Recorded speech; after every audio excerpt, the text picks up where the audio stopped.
দেখুন, গোবিন্দের কথা আজ পর্যন্ত না কেউ শেষ করতে পেরেছে, না কেউ শেষ করতে পারবে।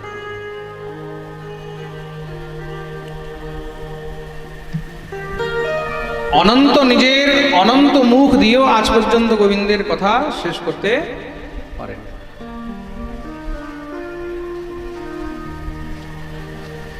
তাহলে বিচার করে দেখো কেমন কথা। আর এই কথা যতবার শুনবে ততবার কিন্তু নিত্য নতুনই মনে। তব কথামৃতম তপ্ত জীবনম কবিভিরীড়িতম কলমশাপহম। মৃতের মধ্যেও যে প্রাণ সঞ্চার করে দেয় সে হলো গোবিন্দের কথা। তদেব রম্যম রুচিরম নবম নবম। নিত্য নতুন যেখানে রুচি রয়েছে, যেখানে রুচি কোনোদিন ফুরায় না, রুচি কখনো শেষ হয় না। প্রেম সে বলো, তুমি যত পান করবে ততই তার আনন্দে আরো মেতে যাবে। এই স্বাদ জীবনে কোনোদিন ছাড়তে পারবে না। এই হলো গোবিন্দের কথা। পিবত ভাগবতম রসমালয়। যত পান করবে মন আর ভরবে না। দুনিয়ার যেই কোনো কথা শুনে নাও, যেই কোনো একটা গল্প শোনো, একবার শুনবে, দুবার শুনবে, তারপরে আর শুনতে ভালো লাগবে না। যেই কোনো নেতা মন্ত্রী, যেই কোনো অভিনেতা অভিনেত্রী, তাদের ভাষণ শোনো, একবার শুনবে, দুবার শুনবে, তারপরে আর ভালো লাগবে না। কিন্তু গোবিন্দের কথা তুমি যতবার শুনবে ততবারই ভালো লাগবে। এটা হলো গোবিন্দের কথার মহিমা, কৃষ্ণ কথার মহিমা।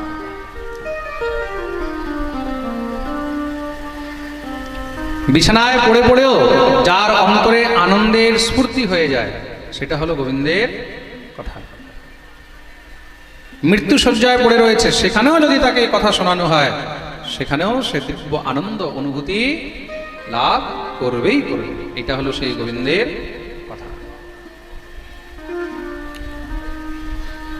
বিগত 6 দিন যাবৎ আমরা এই দিব্য কথা শ্রবণ করে চলেছি। আর এই শৃঙ্খলায় কালকে আমরা ভগবানের বিবাহ লীলা পর্যন্ত বর্ণন শ্রবণ করলাম। দ্বারকায়াম অভূত রাজন মহামোদঃ পুরোকসাম রুক্মিণ্যাম রময়োপেতম দৃष्ट्वा কৃষ্ণঃ শ্রিয়ঃ পতিম। গোবিন্দ ভগবতী রুক্মিণীকে বিবাহ করলেন। ঠাকুর এখনো রুক্মিণী রমণ হয়ে গেছেন। বলিয়ে রুক্মিণী রমণ ভগবান কি। শ্রী সুখদেব প্রভু বলছেন, ভগবতী রুক্মিণীর গর্ভের থেকে প্রথম সন্তান হলো। ভগবানের এই সন্তানের নাম হলো প্রদ্যুম্ন। কি নাম? বলিয়ে প্রদ্যুম্নজি মহারাজ কি। এই প্রদ্যুম্ন কে? খুব মন দিয়ে শুনবে। কামস্তু বাসুদেবাংশ দগ্ধঃ প্রাগ রুদ্রমন্যুনা দেহোপপত্তয়ে ভূয়স্তমেব প্রত্যপদ্যত। কামস্তু বাসুদেবাংশ। ভগবান শ্রী হরির অংশ হইতে স্বয়ং কামদেব এখানে জন্ম গ্রহণ করেছেন। এই প্রদ্যুম্নের হাতে সম্রাসুর নামক এক অসুরের মৃত্যু লেখা ছিল। তার জন্য এই প্রদ্যুম্নকে সে সুতিকা গৃহ থেকে হরণ করে নিয়ে চলে গেছে। দেবর্ষি নারদ এসে বাধা দিলেন, এই কি করছো? বলে, মহারাজ আমার শত্রু, একাই মেরে ফেলবো।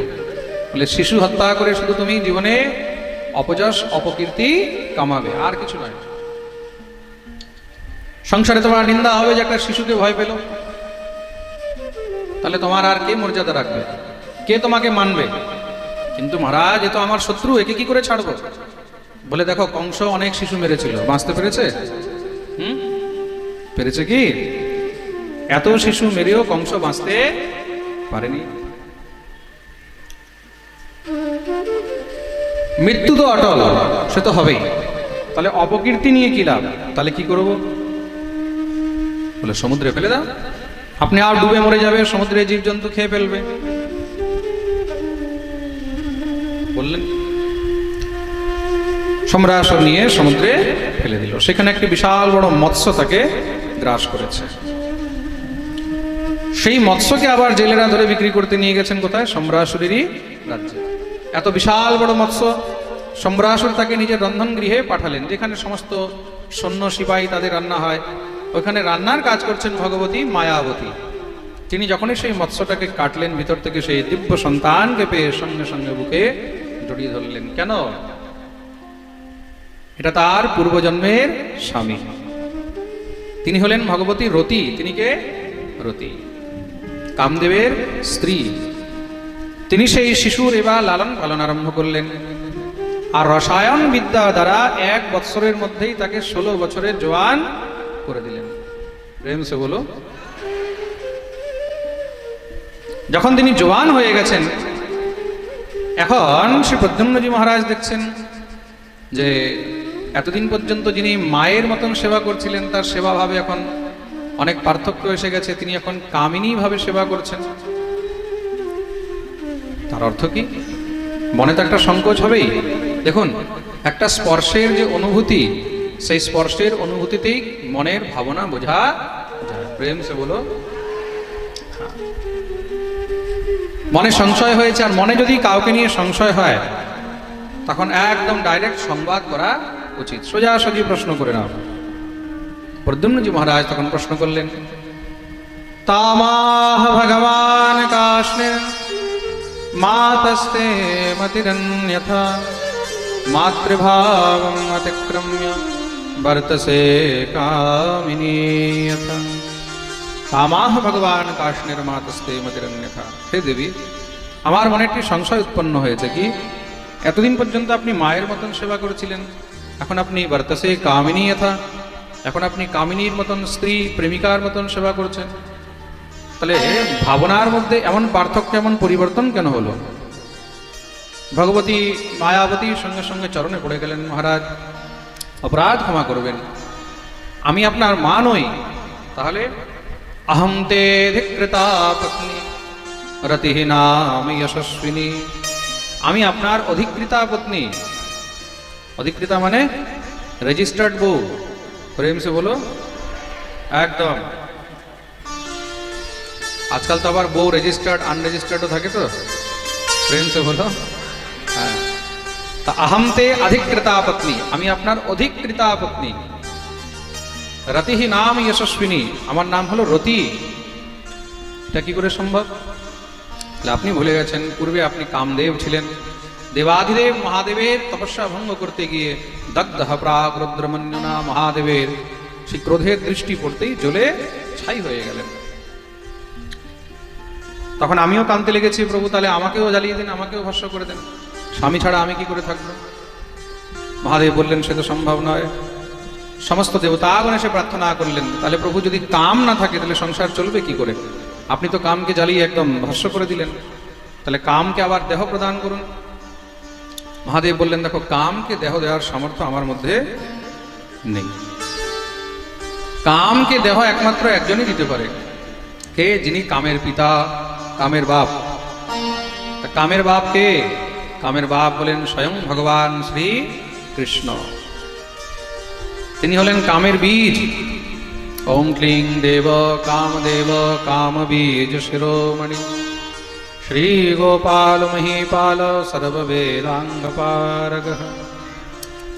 তাহলে যখন ভগবান দাপরের অন্তে কৃষ্ণ রূপে অবতীর্ণ হবেন, তখন তার গৃহে কামপুত্র রূপে জন্ম গ্রহণ করবে।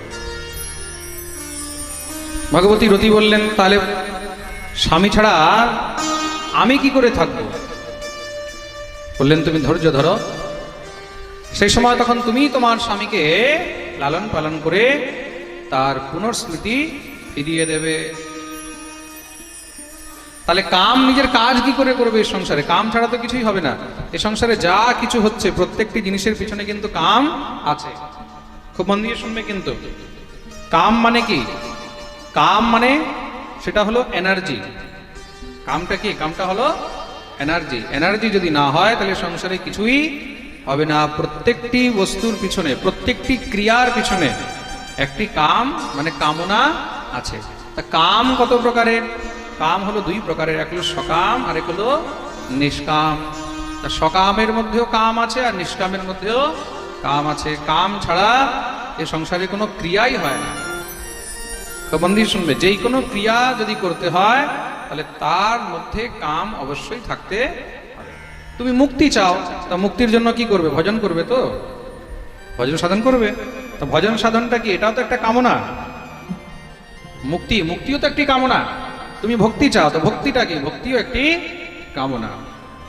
প্রেম সে বলো। যেরকম প্রত্যেকটি শরীরের মধ্যে পঞ্চতত্ত্ব অবশ্যই থাকবে। এই সংসারের এমন কোনো দেহ নেই, এই সংসারে এমন কোনো জীব নেই, এমন কোনো জন্তু নেই যার মধ্যে পঞ্চতত্ত্ব নেই। ক্ষিতি জল পাবক গগন সমীরা, এই পাঁচটি তত্ত্ব পঞ্চমহাভূত দিয়েই কিন্তু এই দেহ নির্মিত হয়। এই শরীরের মধ্যে অগ্নিতত্ত্ব থাকবেই থাকবে। তো মন দিয়ে শুনবে, কিন্তু শরীরের মধ্যে অগ্নিতত্ত্ব থাকবে, জল তত্ত্ব থাকবে। যদি অগ্নিতত্ত্ব না থাকে, আপনি যে খাবার খাচ্ছেন এই খাবারগুলো আর ডাইজেস্ট হবে না। আপনি খাবার খাচ্ছেন, ওটাকে ডাইজেস্ট কি করছে? শরীরের অগ্নিতত্ত্ব। সেটাকে কি বলে? জঠরাগ্নি। কি বলে? জোরে বলো। জঠরাগ। তা আমাদের মধ্যে অগ্নিতত্ত্ব থাকবে, জল। শরীরের মধ্যে যদি জল না থাকে, জল তত্ত্ব না থাকে, বাঁচতে পারবে? ডিহাইড্রেশন হয়ে যাবে, শেষ। অনেক সময় শুনেছ হবে যে বমি করছে, বমি করতে করতে মরে গেল। দাস্ত বমি হয়েছে, মরে গেল। কেন মরে গেল? শরীরের জল তত্ত্ব শেষ হয়ে গেছে। ডাক্তার কি করে? সব থেকে আগে তখন তাকে স্যালাইন দেয়। স্যালাইন দেয় তো কেন দেয়? যেন শরীরের জল তত্ত্ব শেষ না হয়। এই পাঁচটি তত্ত্বের মধ্যে যেই কোনো বস্তুর যদি বিকার নষ্ট হয়ে যায়, নাশ হয়ে যায়, শেষ হয়ে যায়, লিমিটের বাইরে চলে যায়, তখন কি হয়? তখন শেষ, মৃত্যু হয়ে যাবে। তা এই পঞ্চভূত প্রত্যেক জীবের অন্তরে রয়েছে, আর যেখানে পঞ্চভূত রয়েছে সেখানে কাম থাকবেই থাকবে। কেউ যদি ভাবে যে আমি কামকে জয় করে নিয়েছি, কেউ যদি বলে যে আমি কামকে জয় করে নিয়েছি, কামের উপরে বিজয় প্রাপ্ত করে নিয়েছি, তাহলে দুটি জিনিস হতে পারে। হয়তো সে মহা অভিমানী, আর না হয় সে মেন্টাল পেশেন্ট। প্রেম সে বলো। যদি কেউ পাগল হয়, সেই বলতে পারে যে আমি কামকে জয় করে নিয়েছি, মাথা কাজ করছে না, অনেক কিছু বলতে পারে, ঠিক না? আর না হয় মহা অভিমানী। আর যদি পাগল হয়, তো পাগলের কথা তো কেউ পাত্তাই দেয় না। আর যদি অভিমানী হয়, ভগবান তখন ভালো করে মহারাজ একদম ডান্ডা রেডি রাখে, বলে আচ্ছা বেটা দেখাচ্ছি তোকে। দেবর্ষি নারদের অভিমান হয়ে গেছিল, আমি কামকে জয় করেছি। দেবর্ষি নারদের অভিমান হয়ে গেছিল, তো ভগবান কি করলেন? কেমন সাজা দিলেন? বানর মুখ করে দিয়েছিলেন। কি করে দিয়েছিলেন? জীবনে কোনোদিন এই অভিমান করবে না যে আমার মধ্যে কাম নেই, বা আমি কামকে জয় করে নিয়েছি। কাম এমন বস্তু, যেই কোনো জিনিসের প্রতি কামনা থাকতে পারে। কাম বলতে শুধু স্ত্রী পুরুষের সম্পর্কটাই কাম নয়, বুঝতে পেরেছো? যেই কোনো অর্থের প্রতি কামনা, সম্পত্তির প্রতি কামনা, পদ প্রতিষ্ঠার প্রতি কামনা, কামনা থাকবে। কামনা কখনো মরবে না, শেষ হবে না। তা কাম নিজের কাজ করতেই থাকবে। কিভাবে? অঙ্গ ছাড়া। তার জন্য কামের একটি নাম হলো অনঙ্গ। কি নাম? অনঙ্গ হলো কামের নাম। পূর্বজন্মের সমস্ত স্মৃতি হলো, জানতে পারলেন যে সম্রাসুরের মৃত্যু তার হাতে রয়েছে, তার জন্যই সম্রাসুর তাকে হরণ করে নিয়ে এসেছিল। সমস্ত বৃত্তান্ত জানলেন। ভগবতী রতিকে হৃদয়ে জড়িয়ে ধরেছেন দেবী, কিন্তু আমি তো সব বিদ্যা ভুলে গেছি, এখন যুদ্ধ করব কি করে? ভগবতী রতি বললেন, চিন্তা নেই, আমি আপনাকে সব স্মৃতিতে ফিরিয়ে দেব, সব পুনরায় শিখিয়ে দেব। সমস্ত মায়া বিবিদ্যা তিনি আবার শিখিয়ে দিলেন। মায়াবতী মহামায়া সর্বমায়া বিনাশিনী। প্রদ্যুম্নের সঙ্গে সম্রাসুরের যুদ্ধ হয়েছে। সেই যুদ্ধের মধ্যে সম্রাসুরকে তার সমস্ত পরিবারের সঙ্গে গোবিন্দায় নমঃ নমঃ উদ্ধার করে দিলেন। ভগবতী রতিকে নিয়ে দ্বারকায় ফিরে এসেছেন। ভগবান যখনই খবর পেলেন, সুন্দর স্বাগত করেছেন। প্রদ্যুম্ন এসে প্রণাম করলেন মাতা পিতাকে। ভগবতী রুক্মিণী প্রদ্যুম্নকে দেখে একদম চমকে গেছে, আশ্চর্য হয়ে গেলেন। কেন? প্রদ্যুম্নকে দেখে একদম দ্বিতীয় কৃষ্ণের মতন মনে হয়। দ্বিতীয় কৃষ্ণ এবহি। ভগবান শ্রী কৃষ্ণের মধ্যে আর প্রদ্যুম্নের মধ্যে যৎকিঞ্চিত কোনো পার্থক্য নেই, কোনো পার্থক্য নেই। বলে বয়সের পার্থক্যতা আছে হবে, বলে বয়সেরও নেই। ভগবানকে দেখতে সবসময় একদম 16 বছরের কিশোর মনে হয়। কেমন মনে হয়? কিশোর, না দাড়ি না গোঁফ, কিছু নেই। তার জন্য ভগবানের এক নাম হলো নবল কিশোর। কি নাম? জোরে বলো। নবল কিশোর। আর প্রদ্যুম্নকে দেখতে কেমন? প্রদ্যুম্নকেও দেখতে একদম ঠিক তেমন। এই প্রকার প্রদ্যুম্নের জন্ম বৃত্তান্ত বর্ণন শ্রবণ করালেন। পরীক্ষিত প্রশ্ন করেছেন, বলে প্রভু শুনেছি ভগবানের অন্যান্য আরো অনেক বিবাহ হয়েছিল। বলে হ্যাঁ হয়েছিল। আর কার কার সাথে হলো? শ্রী শুকদেব প্রভু বললেন, খুব মন দিয়ে শুনবে। সেই দ্বারকার মধ্যেই আরেকজন যদুবংশী ছিল, তার নাম ছিল সত্রাজিৎ। এই সত্রাজিৎ সূর্যের পরম ভক্ত ছিল। সূর্যদেবের উপাসনা করার কারণে সূর্যদেব প্রসন্ন হয়ে তাকে একটি মণি প্রদান করলেন। সেই মণির নাম হলো সমন্তক মণি। কি নাম?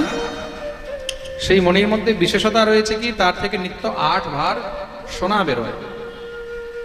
আর সেই স্বর্ণের কারণে অল্প সময়ের মধ্যেই সত্রাজিৎ অনেক ধনবান হয়ে গেল। এই খবর ভগবানের কাছে হয়ে গেছে, সত্রাজিৎ হঠাৎ করে এত ধনবান হয়ে গেল, কি ব্যাপার? ভগবান সত্রাজিৎকে নিমন্ত্রণ পাঠিয়েছেন যে একবার দ্বারকাধীশ দেখা করতে চান। এখন মহারাজ স্বয়ং দ্বারকাধীশ দেখা করতে চান। সত্রাজিৎ বুঝে গেছেন যে রাজা ডেকেছেন, দ্বারকাধীশ ডেকেছেন, নিশ্চয়ই জিজ্ঞাসাবাদ হবে। রাজ্যে হঠাৎ করে কার কাছে যদি খুব অর্থ সম্পত্তি চলে আসে তখন কি হয়? তখন সরকারের নজর তো পড়বে, এত পয়সা আসলো কোথা থেকে? সত্রাজিৎ কি করেছে? সেই মণিটাকে গলার মধ্যে ঝুলিয়ে ভগবানের কাছে চলে এসেছে। আর সত্রাজিৎ যখন আসছে সেই মণিটা পরে, দূর থেকে মনে হচ্ছে বোধহয় স্বয়ং সূর্যদেব আসছেন, এতটা প্রকাশ সেই মণির মধ্যে। ভগবান স্থান দিলেন, বসালেন, খুব সুন্দর বার্তা আরম্ভ হলো। আচ্ছা, যে যেই পদে আছে, যে যেমন পজিশনে আছে, তার সঙ্গে কথাও সেইভাবেই বলতে হয়। প্রেম সে বলো। ভগবান তখন তাকে বললেন, কি ব্যাপার? আজকাল তোমার খুব চর্চা শুনছি, এত সুন্দর ঘর বাড়ি বানালে, একবার আমাদেরকে নিমন্ত্রণ করলে না? বলে প্রভু বুঝে গেছি, আপনি যা জানতে চান এই সমস্ত অর্থ সম্পত্তি একমাত্র এই মণির প্রভাবে হয়েছে। ও আচ্ছা আচ্ছা, কোথা থেকে আসলো? বলে এই মণি সূর্যদেবের কৃপায় আমি প্রাপ্ত করেছি। ভগবান বললেন, খুব ভালো কথা। এখন ভগবান বিচার করলেন, এটা তো পার্সোনাল প্রপার্টি, এখানে তো আর কিছু করা যাবে না, ব্যক্তিগত সম্পত্তি। ঠিক আছে। ভগবান বললেন, এতদিনে তো তুমি খুব অর্থ সম্পত্তি সঞ্চয় করেছো, একটা কাজ করো, এই মণিটাকে তুমি রাজকোষে দান করে দাও। রাজকোষে দান করলে কি হবে? সমস্ত প্রজার সেবায় কাজে লাগবে। প্রেম সে বলো। সমস্ত প্রজার সেবায় লাগবে। সত্রাজিৎ তখন কি বলছে? প্রভু, তপস্যা আমি করেছি, আর মণি আমি প্রাপ্ত করলাম, মজা সবাই নেবে? না না, সেটা সম্ভব, আমি এই মণি দিতে পারবো না। ভগবান বোঝালেন, দেখো, নিজে একা কোনো বস্তু উপভোগ করার চেয়ে 10 জনকে দিয়ে যদি উপভোগ করা হয়, তাহলে সেটাতে আনন্দ আরো বেশি হয়। দেখুন, আপনার 4টা রুটির খিদে রয়েছে, আর ভগবান আপনাকে 40টা রুটির ব্যবস্থা দিয়েছে। তার মানে কি করা উচিত? বাকিগুলো যারা প্রয়োজনীয়, সেই দিন দুঃখীদেরকে বিতরণ করা উচিত, সমাজের সেবায় লাগানো উচিত। এই সংসারে আপনার দ্বারা উপার্জিত অর্থ যদি কোনো জীবের সেবায় লাগছে, তাহলে তার থেকে শ্রেষ্ঠ ধর্ম, তার থেকে শ্রেষ্ঠ পুণ্য আর কিছু নেই। তার জন্য আমরা যত উপার্জন করি, সেই উপার্জিত অর্থের 10% অবশ্যই কিন্তু দান করা উচিত। প্রেম সে বলো। আর কলিযুগের মধ্যে তো দানের মহিমা আরো বেশি রয়েছে। যখন আমরা কোনো জব করি, যত আমরা জব করছি, যদি কোনো পুরস্চরণ করা হচ্ছে বা কোনো বিশেষ মন্ত্রের জপ করা হচ্ছে, সেই মন্ত্রের জপের 10% হোম করা উচিত। কি করা উচিত? জোরে বলো। হোম করা উচিত, হবন করা উচিত। 10% হবন করলেই তখন সেই মন্ত্র জপের ফল প্রাপ্ত হয়। আর কলিযুগে কি করতে হয়? কলিযুগে তার ডাবল। কলিযুগে 10% ডাবল মানে 20%। খুব মন দিয়ে শুনবে। তার জন্য আমরা যা অর্থ উপার্জন করি, যদি 20 অংশও দান না করতে পারি তাহলে 10 অবশ্যই দান করা উচিত। যেইখানে সৎকর্ম হয় সেই সৎকর্মে অবশ্যই দান করিবে, না হলে কি হবে? এই সংসারে আজ পর্যন্ত অর্থ না কেউ উপভোগ করতে পেরেছে, না কেউ পারবে। সেই অর্থ তখন বিপরীত রাস্তায় যাবে। খুব মন দিয়ে শুনবে, কিন্তু অর্থ বিপরীত রাস্তায় যাবে, কোনো না কোনো দিক দিয়ে অপচয় হবেই হবে, এটার মধ্যে কোনো সংশয় নেই। প্রেম সে বলো। তার জন্য যেখানে সৎকর্ম হয়, যেখানে যজ্ঞ হয়, অনুষ্ঠান হয়, ভাগবত হয়, মন্দির নির্মাণ হয়, নরনারায়ণ সেবা হয়, সেখানে যত পারবে তত দান অবশ্যই করবে। আমাদের মন্দির নির্মাণের জন্য যারা দান করেছেন বা করছেন, আজকে সকালবেলায় আমার কাছে একজন ভক্ত এসেছিলেন। উনি বললেন, মহারাজজি, আমরা কি এটিজির রিসিভ পাবো ইনকাম ট্যাক্স ছাড়ের জন্য, যদি আমরা সেই হিসাবে ডোনেশন করি? আমি বললাম, নিশ্চয়ই পাবেন। কে এসেছিল জানি সকালে? ওনার ফ্যামিলির কেউ আছে এখানে? তা কোনো বিজনেসম্যান বা কেউ চাকরি করছেন, তারা যদি মন্দিরে ডোনেশন করেন, কিন্তু মনে রাখবেন, যদি এটিজি 12-এ আপনারা ডোনেশন করবেন তাহলে আপনাদেরকে 1 নম্বরেই দিতে হবে, মানে অন অ্যাকাউন্ট দিতে হবে।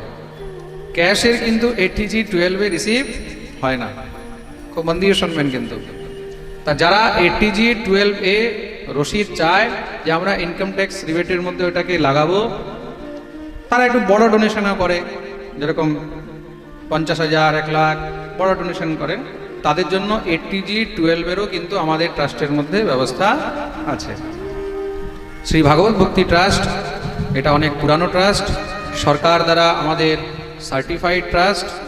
ট্রাস্টের মধ্যে এটিজি 12-এ, সিএসআর, নীতি দর্পণ, ভারত সরকারের যত কিছু আছে সব ট্রাস্টের মধ্যে সংলগ্ন আছে, তার জন্য কোনো অসুবিধায় নেই। প্রেম সে বলো। তো মন্দিরের নির্মাণ উপলক্ষে আপনারা যেইভাবেই দান করতে চান করতে পারবেন। সত্রাজিৎকে ভগবান বোঝালেন, সত্রাজিৎ বোঝেনি। দেখুন, মানুষের যখন সময় খারাপ আসে না, তখন স্বয়ং ভগবান বোঝালেও সে বোঝে না। সত্রাজিৎ চলে গেলেন। একদিন তার ছোট ভাই প্রসেনজিৎ সেই মণি গলায় ধারণ করে শিকার খেলতে গেছে, ফিরে আসেনি। দেখতে দেখতে কয়েকদিন পেরিয়ে গেল, এবার তো ঘরে কান্নাকাটি শুরু হয়ে গেছে। সত্রাজিৎ বলছে, নিশ্চয়ই আমার ভাইকে দ্বারকাধীশ মেরে ফেলেছে আর মণিটা হরণ করে নিয়েছে, আমার কাছে চেয়েছিল। এখন ওই যে বলেছে, ঘরের মধ্যে বলা বলি হয়েছে, আর স্ত্রীকে বলেছে। আর স্ত্রী জাতি যতক্ষণ পর্যন্ত মহারাজ কোনো কথা শুনে নিল, সেটা যদি কাউকে না বলে, পেটের ভাত হজমই হবে না। তুমি যতই চেষ্টা করো, তার জন্য নিজের গুপ্ত কথা, গুপ্ত রহস্য কখনো নিজের স্ত্রীকেও বলতে নেই। একদম স্পষ্ট কথা বলে দিয়েছে শাস্ত্রে। মাকেও বলতে নেই, বোনকেও বলতে নেই, স্ত্রী নিজের অর্ধাঙ্গিনীকেও বলতে নেই। কেন? এটা অভিশাপ রয়েছে যুধিষ্ঠিরের। কোন স্ত্রী নিজের অন্তরে কোনো কথা লুকিয়ে রাখতে পারবে না। তার জন্য সে যেই হোক না কেন, নিজের গূঢ় তত্ত্ব, গূঢ় রহস্য কখনো কোনো স্ত্রীকে বলতে নেই। प्रेम से बोलो, चाहे पत्नी कितनी प्यारी हो उसे भेद बताना ना चाहिए। কেন? তুমি বলবে, আর যেই দিন তোমার সঙ্গে ঝগড়া হবে সেই দিনই তোমার 14 গোষ্ঠী উদ্ধার করে দেবে। সে তোমার বউ হোক, চাहे তোমার মা হোক। তুমি মাকে বলেছো, মাও কিন্তু তোমাকে ছাড়বে না। সব জানি তোর, সব জানি আমি। প্রেম সে বলো। তার জন্য নিজের গূঢ় রহস্য সবসময় বলতে নেই। স্ত্রীকে বলেছে, যখন থেকে শুনেছে তখন থেকে তো একদম পেট ফেপে গেছে।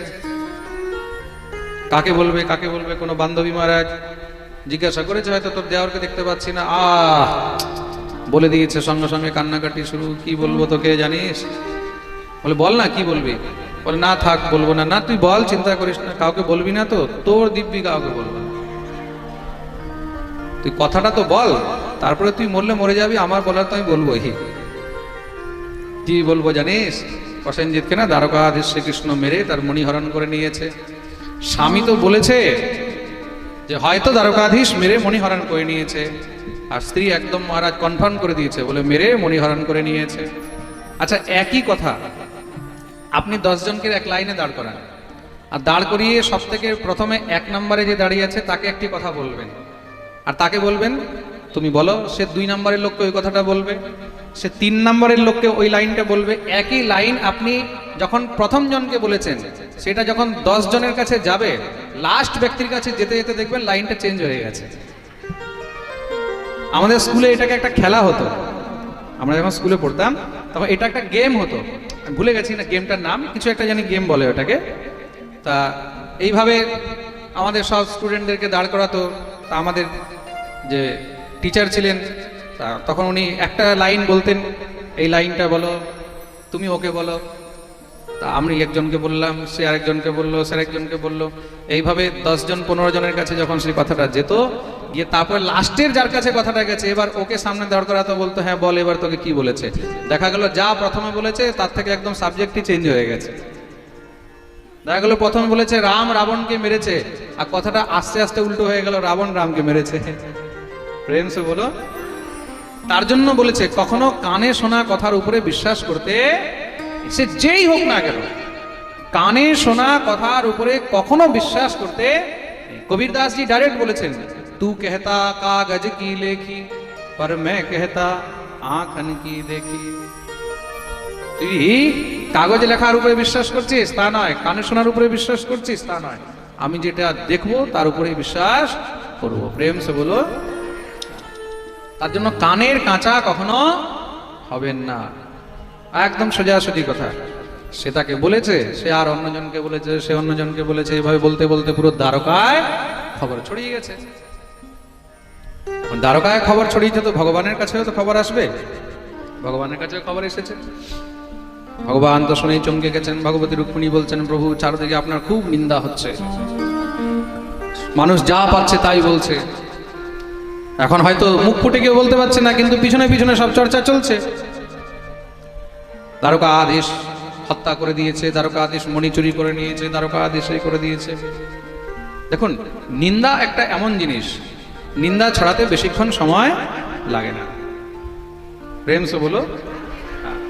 নিন্দা ছড়াতে বেশিক্ষণ সময় লাগে না, একটুখানি মহারাজ বেরোলেই সঙ্গে সঙ্গে চারদিকে ছড়ে যায়। কেন? দুর্গন্ধ অনেক তাড়াতাড়ি ছড়ায়, সুগন্ধ অত তাড়াতাড়ি ছড়ায় না। প্রেম সে বলো। ভগবান দেখলেন এখন কলঙ্ক লেগে গেল মাথার উপরে, কলঙ্ক তো মিটাতেই হবে। তো ভগবান কি করলেন? ভগবতী মা দুর্গার এখানে পুজো করেছেন। সেদিন আমি পাঠে বলছিলাম না, ভগবান দ্বারকাধীশ শ্রীকৃষ্ণ দুর্গার পুজো করেছেন। তা ভগবান এখানে ভগবতী দুর্গার উপাসনা করেছেন। উপতস্থুর মহামায়াম দুর্গাম কৃষ্ণ উপলব্ধয়ে। এখন অনেকে জিজ্ঞাসা করতে পারে, আজকাল না নতুন নতুন কোয়ালিটির বৈষ্ণব বেরিয়েছে, তো ওরা দেখবে দুর্গা পূজা করতে নেই, মা দুর্গার দর্শন করতে নেই, মা কালীর কাছে যেতে নেই, এরকম অনেক রকমের আজকাল। আচ্ছা, আমি একটা নতুন লেটেস্ট কথা শুনলাম। আমাকে এইখানেই একজন বলল যে মহারাজজি, আমরা শুনেছি বৃন্দাবনে গেছিলাম রাধাকুণ্ডে, তা আমরা স্নান করিনি। অনেক বৈষ্ণবরা বলে রাধাকুণ্ডে নাকি স্নান করতে নেই। আমি তো এটা প্রথমবার শুনলাম। এরকমও কেউ বলে যে রাধাকুণ্ডে স্নান করতে নেই। হয়তো আপনাদের মধ্যে অনেকে এটা শুনেছেন হবে। একজন যখন বলেছে তার মানে আপনাদের মধ্যেও নিশ্চয়ই শুনেছেন হবে, কোথাও না কোথাও শুনেছে। তো তার মানে সত্য কথা। কে কে শুনেছে এই কথাটা? হাত তুলো তো দেখি, দেখতে চাই আমি একটু। ওরে বাপরে, তার মানে ভালো লেভেলে প্রচার চলছে এটা। রাধাকুণ্ডে স্নান করতে নেই। আচ্ছা ভাই, কোন শাস্ত্রে লেখা আছে রাধাকুণ্ডে স্নান করতে নেই? যেই মহাপুরুষগণ বলছেন তারা ভগবান জানে কোন শাস্ত্র থেকে বলছেন, কোন পুরাণ থেকে বলছে, কোন গ্রন্থ থেকে বলছে। এসব কপোল কল্পনা, নিজের মন গড়ন্ত এসব খট্টাঙ্গ পুরাণের কথা বলতে নেই। খট্টাঙ্গ পুরাণ বোঝো তো? হ্যাঁ, গোপাল ভাঁড় ছিল, গোপাল ভাঁড়। তা একবার বাদশাহ রাজার কাছে খবর পাঠিয়েছে, বলে আমাকে একটা বিশেষ এমন গ্রন্থ দেখাও তোমাদের ধর্মের মধ্যে, যেই গ্রন্থের লেখা কেউ বুঝতে পারবে না। আমাদের সব গ্রন্থ আমরা জানি, এমন গ্রন্থ চাই যেটা যেন আমরাও বুঝতে না পারি। এখন রাজা তো চারদিকে সব মন্ত্রীদেরকে ডেকেছে, বলে এমন কোনো গ্রন্থ দাও যেন বাদশাহ বুঝতে না পারে। সব এখন মহারাজ চিন্তায় পড়ে গেছে, এমন কোন গ্রন্থ বাদশাহ বুঝতে পারবে না। বাদশার কাছে তো সব বড় বড় জ্ঞানীরা বসে রয়েছে, কোন ভাষায় লিখবো, কি করে লিখবো, কি। এখন সবাই তো এখন হার মেনে গেছে, মহারাজ আমরা পারবো না। গোপাল ভাঁড়কে বলছে তুমি কিছু পারবে? বলে মহারাজ চিন্তা করেন না, আমি আছি। আচ্ছা তাহলে কি চাই? বলে আমার ঘরের মধ্যে খাটটা পুরানো হয়ে গেছে, একটা নতুন খাট আনিয়ে দেন। মহারাজ বললো একটা ভালো দেখে খাট গোপাল ভাঁড়ের ঘরে পৌঁছাও। নতুন খাট পৌঁছেছে, পুরানো খাটের যে পায়াটা ছিল ওটাকে কি বলে? খাটের পায়াই তো বলে। খাটের পায়াটাকে মহারাজ নিয়ে ভালো করে কাপড় দিয়ে পেঁচিয়ে সুন্দর করে এবার নিয়ে গেছে বাদশার কাছে উপস্থিত। কি হয়েছে? বলে আমি মহারাজ, কি কৃষ্ণচন্দ্র রায় নাম ছিল না, ওখান থেকে এসেছি, আপনি বলেছিলেন সেই বিশেষ গ্রন্থ, ওই গ্রন্থ নিয়ে এসেছি। আচ্ছা কোন গ্রন্থ, এটার নাম কি? নাম তো বলতে হবে। গোপাল ভাঁড় বলছে এটার নাম হলো খট্টাঙ্গ পুরাণ। খট্টাঙ্গ খাটের অঙ্গ, তো খাটের অঙ্গ, এটার নাম হলো কি না? খট্টাঙ্গ পুরাণ। তাই এখন বর্তমান সংসারে এরকম অনেকে খট্টাঙ্গ পুরাণ থেকে কথা বলে, বুঝতে পেরেছো? এইসব কথাগুলো কোন পুরাণের? খট্টাঙ্গ পুরাণের। রাধাকুণ্ডে স্নান করতে নেই, এগুলো কোনো শাস্ত্রের কথা নয়, এগুলো হলো খট্টাঙ্গ পুরাণের কথা। প্রেম সে বলো। তা খট্টাঙ্গ পুরাণ থেকে সাবধান থাকবেন। রাধাকুণ্ডে যান, খুব করে স্নান করুন, ভালো করে স্নান করুন, একবার না 10 বার করে করুন। সকালে করুন, দুপুরে করুন, সন্ধ্যায় করুন, রাত্রে করুন, কোনো অসুবিধায় নেই। রাধাকুণ্ড স্নানের মহিমা বর্ণন রয়েছে ভক্তি রত্নাকর গ্রন্থের মধ্যে। রাধাকুণ্ড স্নানের মহিমা বর্ণন রয়েছে। ভবিষ্য পুরাণের মধ্যে রাধাকুণ্ড স্নানের মহিমা বর্ণন রয়েছে। খুব মন দিয়ে শুনবে কিন্তু। রূপ গোস্বামী পাদ নিজের কর্চার মধ্যে রাধাকুণ্ড স্নানের খুব মহিমা বলেছেন। শ্রী রঘুনাথ দাস গোস্বামী পাদ রাধাকুণ্ড স্নানের মহিমা বর্ণন করে গেছেন। কুণ্ড স্নান, শ্রীমন মহাপ্রভু এসে রাধাকুণ্ডে স্নান করেছেন। তাহলে কে কিভাবে বলে? তার জন্য কোনো সময় এইসব বিভ্রান্তির মধ্যে পড়বেন না। সংসারের মধ্যে এমন কোনো কুণ্ড নেই, এমন কোনো সরোবর নেই, এমন কোনো নদী নেই যেখানে স্নান করতে নেই। প্রেম সে বলো। আপনি যেই কোনো তীর্থে যাচ্ছেন, তা প্রত্যেক তীর্থে গেলে সেখানকার যে সরোবর আছে, সেখানকার যে কুণ্ড আছে, সেখানকার যে নদী ইত্যাদি আছে, সেগুলোর মধ্যে অবশ্যই স্নান করবেন। তা এরকম উল্টো পাল্টা নিয়ম মানুষকে বলতেও নেই, আর বেশি জায়গায় জায়গায় কিন্তু আবার জ্ঞান নিতেও নেই। এটাও খুব মন দিয়ে শুনবেন কিন্তু। প্রেম সে বলো। বেশি আলতু ফালতু মানুষের কাছে জ্ঞান নিতেও নেই। আমাদের একজন অনেক বড় পাঠক আছেন বৃন্দাবনে, এখন তো খুব বড় নাম আছে। প্রায় আজ থেকে 10-15 বছর আগে আমি ওনার পাঠে গেছিলাম। আমাকে খুব ভালো করে ইনভাইট করেছেন, গোবিন্দজি পাঠ শুনবেন। হিন্দিতে পাঠ করেন, খুব সুন্দর করে আমার পাশে, নিজের পাশে একটা গদি লাগিয়ে দিয়েছেন। আমি পাঠ শুনছি। হ্যাঁ, এরাও সব জানে, নাম বলবো না কারণ নাম বলা উচিত নয়। তো পাঠ শুনছি, শুনলাম কিছুক্ষণ, শুনে তারপরে আমি প্রণাম করে উঠে চলে গেলাম। উনি তারপরে আমাকে জিজ্ঞাসা করছেন রাত্রেবেলায়, আচ্ছা শাস্ত্রীজি আপনি তাড়াতাড়ি উঠে চলে গেলেন, কি হয়েছে? আমি বলি কিছু না, আমার শরীরটা ঠিক নেই। গয়াতে পাঠ চলছিল, গয়াতে। শরীর আমার সুস্থ নেই, আমি এত দূর থেকে এসেছি, তাই ক্লান্ত ছিলাম। আমাকে বলছে আচ্ছা পাঠ কেমন লাগলো? আমি বললাম খুব ভালো হয়েছে পাঠ, খুব সুন্দর হয়েছে। তারপরে আবার বলছেন আচ্ছা বলুন না, বলুন কেমন লেগেছে, আপনি তো পণ্ডিত মানুষ। আচ্ছা একবার বললো, আমি বললাম খুব ভালো হয়েছে। 2 বার বলেছে, আবার বলছে ভালো হয়েছে।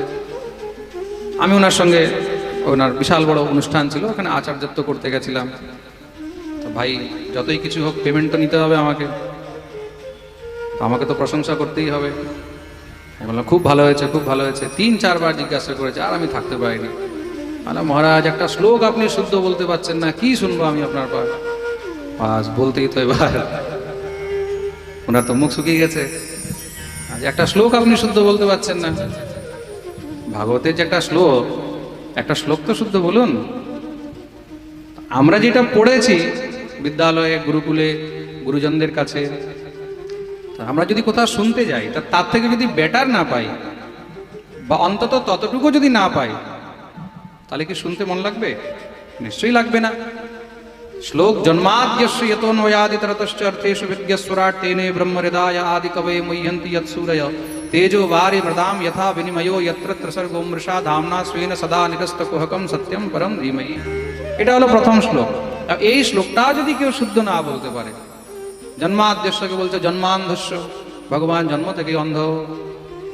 হ্যাঁ, আরে অর্থই পাল্টিয়ে গেল। শ্লোক অশুদ্ধ বলছে, শ্লোকের অর্থই পাল্টিয়ে গেল। সেটা আলাদা কথা। আজকাল পাঠের মধ্যে কেউ শ্লোকই বলে না, প্রেম সে বলো, ঠিক আছে? তা এসব জিনিস যদি না হয়, তার জন্য জ্ঞান সবার কাছে নিতেও নেই। যার কাছে জ্ঞান আছে তার কাছে যাও, একবার না 100 বার যাও, জ্ঞানী ব্যক্তির কাছে যাওয়া উচিত। তাহলে কি হবে, সঠিক জিনিস আপনারা পাবেন। যাদের নিজেরই নলেজ নেই, উল্টো পাল্টা কথা বলবে, তখন কি হবে, আপনিও বিভ্রান্তিতে পড়বেন। প্রেম সে বলো। হ্যাঁ, আর শ্লোক তো এমন জিনিস, শ্লোকের মধ্যে সাক্ষাৎ সরস্বতী বিদ্যমান থাকেন। কালিদাসের কাছে কি ছিল? সরস্বতীর কৃপা ছিল। আর কালিদাসের এক একটা শ্লোক যদি আপনারা পড়বেন, রঘুবংশমের শ্লোক পড়ুন, আহা, यस्याखरण्या सपवित्रवांशु मापासुलानां धुरिकीर्तनीय मार्गं मनुष्येश्वर धर्मपत्नीं श्रुतेर्वार्तं स्मृतिरनुगच्छत। একদম কাঁপিয়ে দেবে এমন এমন শ্লোক। মেঘানাদ ঘটা ঘটা ঘট ঘটা ঘাটা ঘটা ঘট, হ্যাঁ, মেঘানাদ ঘটা ঘটা ঘট ঘটা ঘাটা ঘটা ঘো ঘটা, বিদ্যুৎ জ্যোতি চকিমকি চকমকি চাকিমকি দৃশ্যতে। হ্যাঁ, ইত্থম নন্দ কিশোর গোপ বনিতা বাচস্পতি পাতমা। তো অভ্যাস এখন অনেক কমে গেছে, যখন পড়তাম তখন এগুলো অনেক ইয়ে থাকতো। হ্যাঁ, প্রেম সে বলো। এগুলো অবশ্যই কিন্তু অধ্যয়ন করা উচিত। যারাই উপদেশ করে তাদেরকে অধ্যয়ন করা উচিত। রামাভিষেকে যদ্ব্যুবলায়াদ মন্দাকিনী হেম ময়ো ঘটোয়ম সোপান মার্গে প্রকিরোতি শব্দম ঠম ঠম ঠটম ঠম ঠন ঠন ঠটন ঠ। করো বেটা অর্থ, এবার কত অর্থ করবে। তো দুর্গা পূজা হোক, চাহে মহাদেবের পূজা হোক, কোনো অসুবিধা নেই। ভক্তদেরকে যাওয়া উচিত, দর্শন করো। কথা বলার মানেটা বুঝলে? কোনো দেবতাদেরকে নিন্দা করতে নেই, কোনো দেবদেবীকে নিন্দা করতে নেই। সে দুর্গা হোক, কালী হোক, মহাদেব হোক।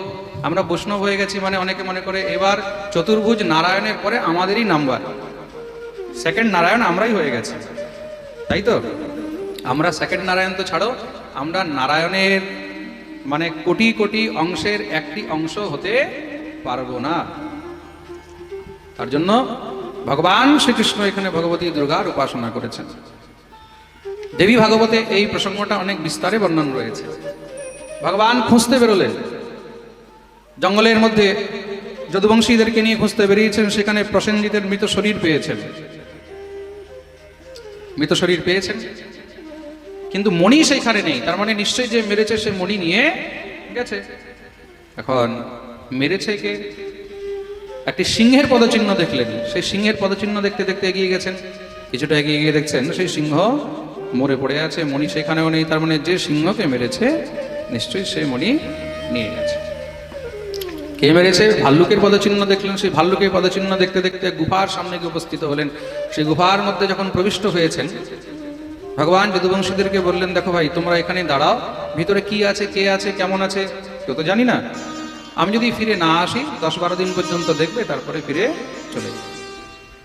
ভগবান ভিতরে প্রবিষ্ট হলেন। ভিতরে প্রবিষ্ট হয়ে সেখানে দেখছেন কি ছোট ছোট বাচ্চারা সেই মণি নিয়ে খেলছে, ভাল্লুকের বাচ্চারা। খুব সুন্দরী একটি কন্যা সেখানে জোরে চিৎকার করে উঠেছে, বাবা। সঙ্গে সঙ্গে মারা দেখতেই দেখতে সেই বিশাল বলবান লম্বা চৌড়া এক ভাল্লুক বেরিয়ে এসেছে, গর্জনা করতে শুরু করে দিয়েছে। কে তুমি? এখানে মরতে এসেছো? ভগবান বললেন, দেখো ভাই, না মরতে এসেছি না মারতে এসেছি, আমার মাথায় কলঙ্ক লেগে রয়েছে মণির জন্য, কৃপা করে এই মণিটা আমাকে দিয়ে দাও, আমি তোমার ঋণী থাকবো। আসলে সেই ভাল্লুককে তিনি হলেন স্বয়ং জাম্বুবান। বলিয়ে জামবন্তজি মহারাজ কি। ভগবান বললেন, ভাই দেখো মণি তো আমি নিয়ে যাব। জাম্ববান বললেন, এই মণি আমি দেব না, আমি যুদ্ধ করে এক সিংহকে পরাস্ত করে এই মণি প্রাপ্ত করেছি, যদি তুমি মণি চাও তাহলে আমার সঙ্গে যুদ্ধ করো, আমাকে পরাস্ত করে নিয়ে যাও। ভগবান বললেন, তাই হবে। দুজনের মধ্যে যুদ্ধ আরম্ভ হয়ে গেল। দ্বন্দ্ব যুদ্ধম সুতমূলম উভয়োর বিজিগীষত আয়ুধাস্মদ্রুমের দৌর্ভিক্রব্যার্থে সেনয়োরেব। দ্বন্দ্ব যুদ্ধ আরম্ভ হয়ে গেছে। দেখতে দেখতে দিনের উপরে দিন বেরোচ্ছে, 2, 4, 5, 10 দিন হয়ে গেল মহারাজ। ভগবান যখন এখনো বেরোননি, তখন ভিতরে ভগবানকে খোঁজার জায়গায় যদুবংশীরা কি করলো, সব কাঁদতে কাঁদতে ফিরে চলে গেল। শ্রী শুকদেব প্রভু বলছেন, দেখো এই হলো যদুবংশীদের প্রেম। আর ব্রজবাসীদের প্রেম দেখেছো? ভগবান বলেছেন যে আমি আসবো। কবে আসবো কোনো ফিক্স নেই। আজও ব্রজবাসীরা গোবিন্দের প্রতীক্ষায় বসে রয়েছে। কৃষ্ণ তন কৃষ্ণ মন কৃষ্ণ হি হমারো ধন আঠোয়াম উধো হমে কৃষ্ণ হি সোকাম হ্যাঁ। গোপীগণ বলছেন কৃষ্ণই হলো আমাদের মন, কৃষ্ণ তন। অষ্টয়াম, আমরা শুধু কৃষ্ণ ছাড়া আর কিছু দেখতে পাই না।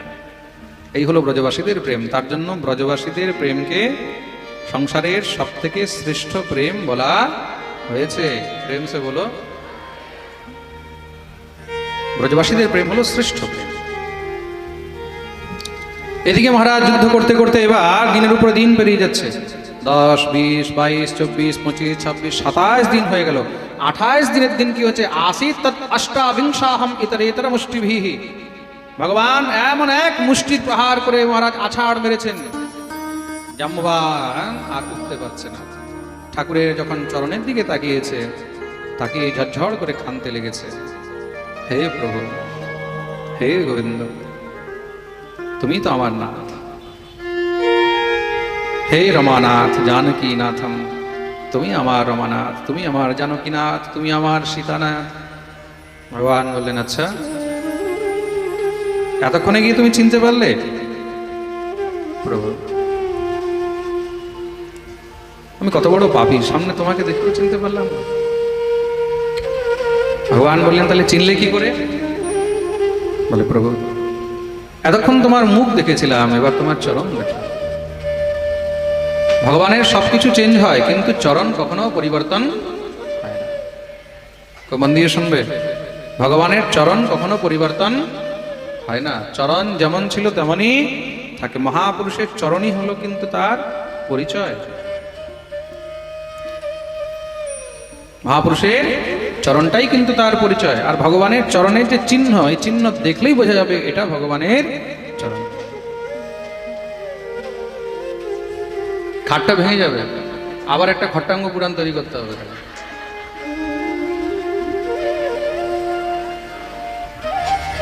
নিচে বসে যাও, নিচে বসে যাও, বেশি ভিড় করো না, প্রেম সে বলো।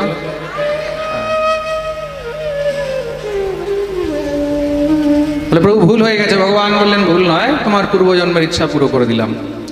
পূর্বে রাম অবতারে যখন সবাই যুদ্ধে গেছিল, সবার তো যুদ্ধ করে মন ভরেছে, জাম্ববানের মন ভরেনি। বলে, প্রভু এখনো যুদ্ধ করে মন ভরল না। জাম্ববান বললেন, কি চাও? বলে, ভালো করে যুদ্ধ করতে চাই। কার সঙ্গে করবে? বলে, প্রভু তেমন তো কাউকে পাচ্ছি না যুদ্ধ করার জন্য। এক রাবণ ছিল, এক ঘুষি মেরেছি, রাবণই একদম 100 যোজন উপরে উড়ে গেছে, তাকে আপনি মেরে ফেললেন। বাকি এখন বেঁচেছে কে? হনুমান, সুগ্রীব, বিভীষণ, লক্ষ্মণ, এরা তো বাচ্চা আমার সামনে। ভগবান বলেন, আচ্ছা ভাই তাহলে করবে কার সঙ্গে? বলে, প্রভু একবার যদি আপনার সঙ্গে একটু 2 দিয়ে হাত করতে পারতাম। ভগবানও মাথায় হাত দিয়ে বসেছেন।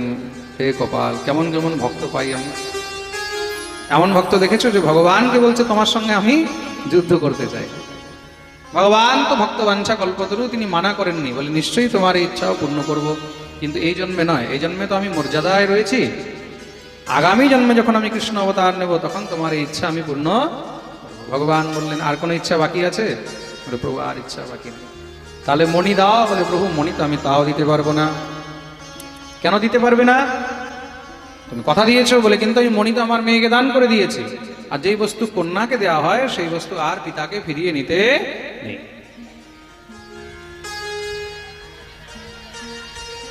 ভগবান বললেন তাহলে এখন কি উপায় আছে? বলে প্রভু একটি উপায় আছে, মণিটা তো আমার হাতে নেই, কিন্তু কন্যা তো এখনো আমার হাতে আছে।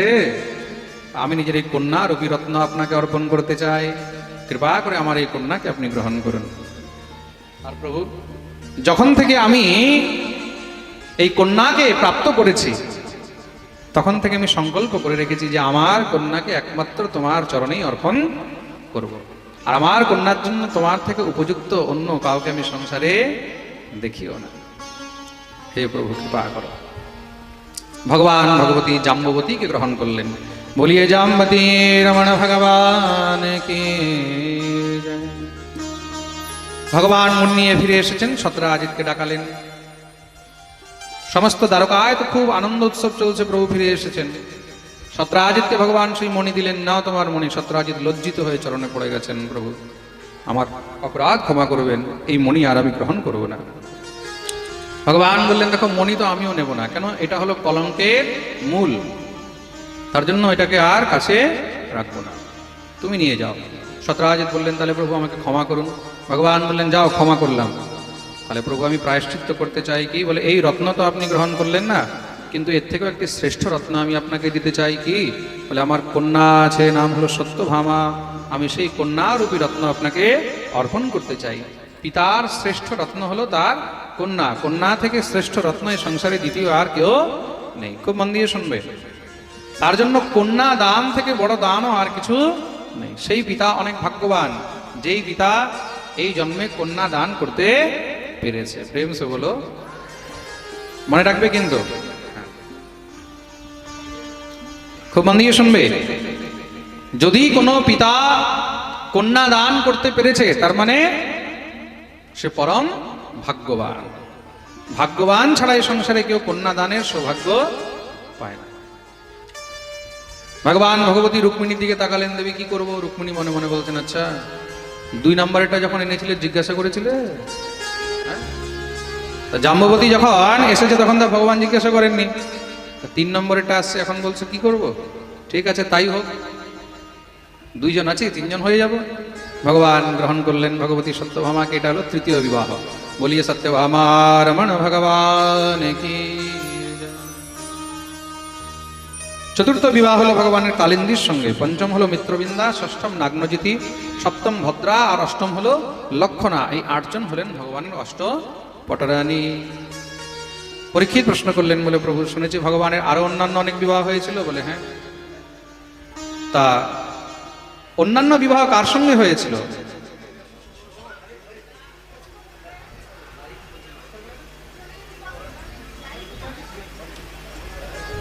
অন্যান্য বিবাহ কার সঙ্গে হয়েছে আর কত হয়েছে? বলে ভগবানের মোট বিবাহ 16,108টি হয়েছে। বাকি 16,100 বিবাহ কিভাবে হলো? বলে খুব সুন্দর প্রসঙ্গ, খুব মন দিয়ে শুনবে। এক সময়ের কথা, দেবরাজ ইন্দ্র, এই তুমি যাও দিকে যাও, পাঠে ডিস্টার্ব করবে না, চলো। ও এখন অমৃত পান করে রেখেছে তো এখন দেবতুল্য হয়ে গেছে। হ্যাঁ সিভিক ডিউটির মধ্যে আছে, অন ডিউটি। অন ডিউটি এত লোকের মধ্যে সে অমৃত পান করে ঘুরে বেড়াচ্ছে। বিচার করে দেখো, লাইভ হচ্ছে পাঠ। প্রেম সে বলো,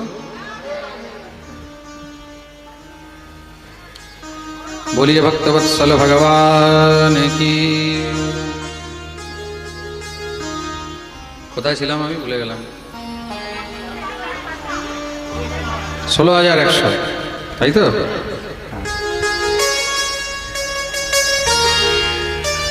একবার দেবতাগণ ভগবানের কাছে এসে উপস্থিত হয়েছেন, ভগবানের স্তুতি আরম্ভ করলেন, প্রভু রক্ষা করো। কেন?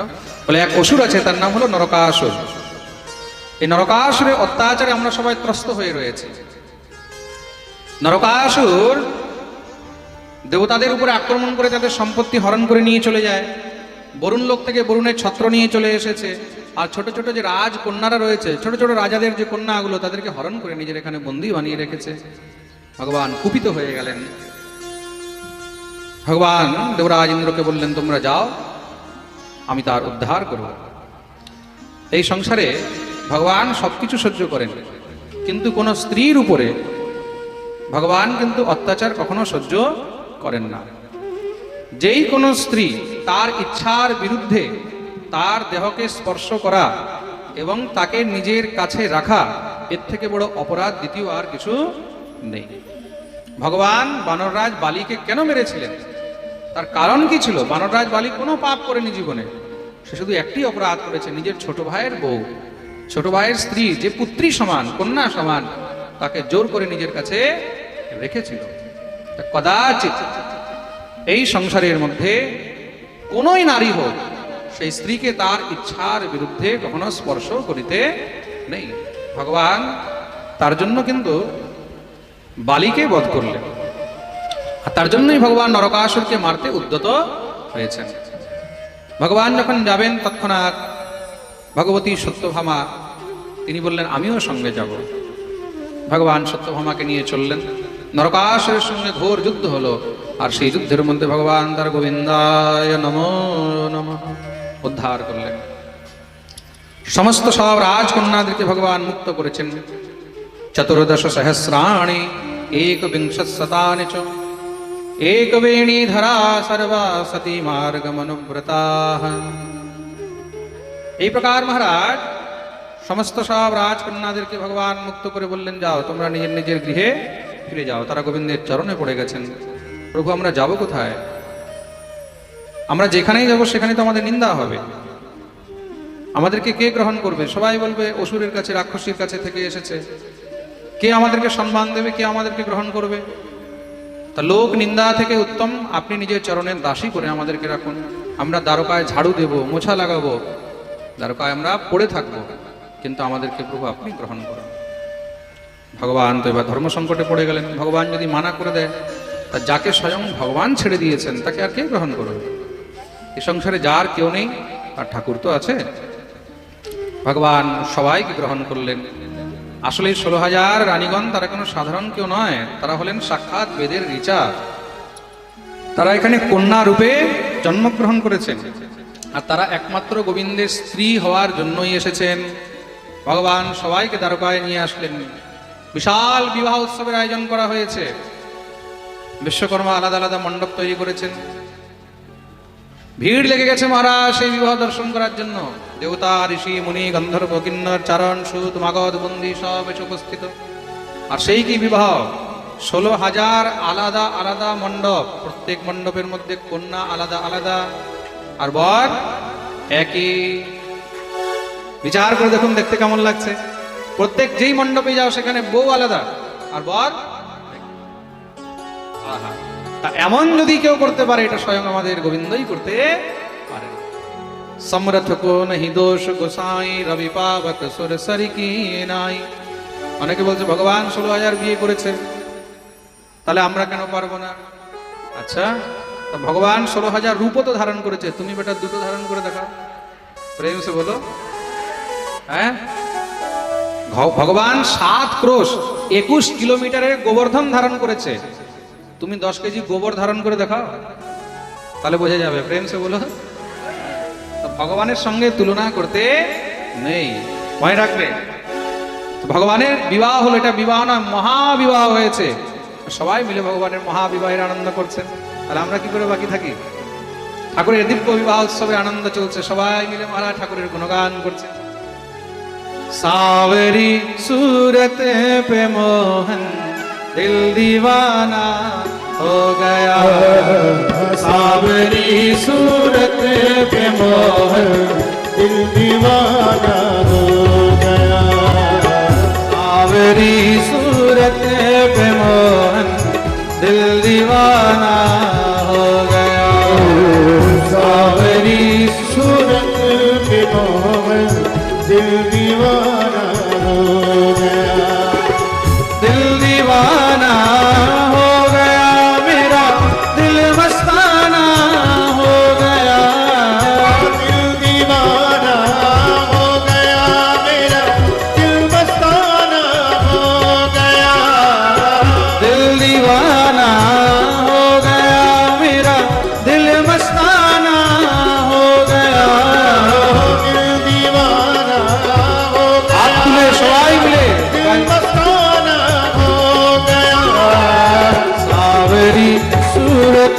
पे मोहन दिल दीवाना हो गया सावरी सूरत पे मोहन दिल दीवाना हो गया हरि बोल।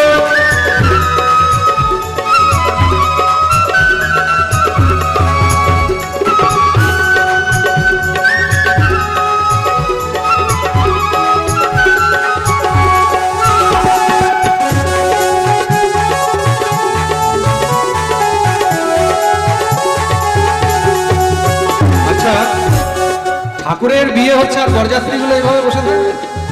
যারা যারা বিয়ের আনন্দ নিতে চায় নিজের জায়গায় দাঁড়িয়ে যেন হাত তুলে হরি বল।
खुशी बजाना दिल दीवाना हो गया खुशी से रावंशी बजाना दिल दीवाना हो गया दिल दीवाना हो गया मेरा दिल मस्ताना हो गया दिल दीवाना हो गया मेरा दिल मस्ताना हो गया दिल दीवाना हो गया मेरा दिल मस्ताना हो गया दिल दीवाना आइए मेरा दिल मस्ताना हो गया सावरी सूरत पे मोहन दिल दीवाना हो गया सावरी सूरत पे मोहन दिल दीवाना हो गया सावरी सूरत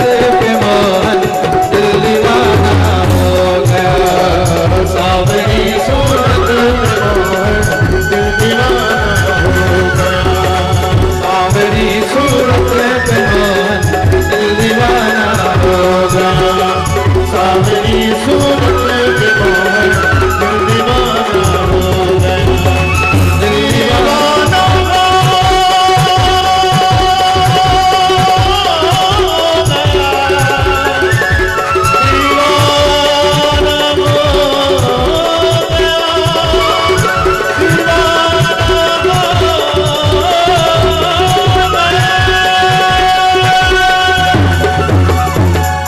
बोलिए भक्तवत्सल भगवान की द्वारिकाधीश की সবাই নিজের নিজের জায়গায় বসে যাবেন যারা যেখানে আছেন সেখানে বসে যাবেন सावरी सूरत पे मोहन दिल दीवाना हो गया सावरी सूरत पे मोहन दिल दीवाना हो गया सावरी सूरत पे मोहन दिल दीवाना हो गया बोलिए भक्तवत्सल भगवान की जय सांवरिया सरकार की जय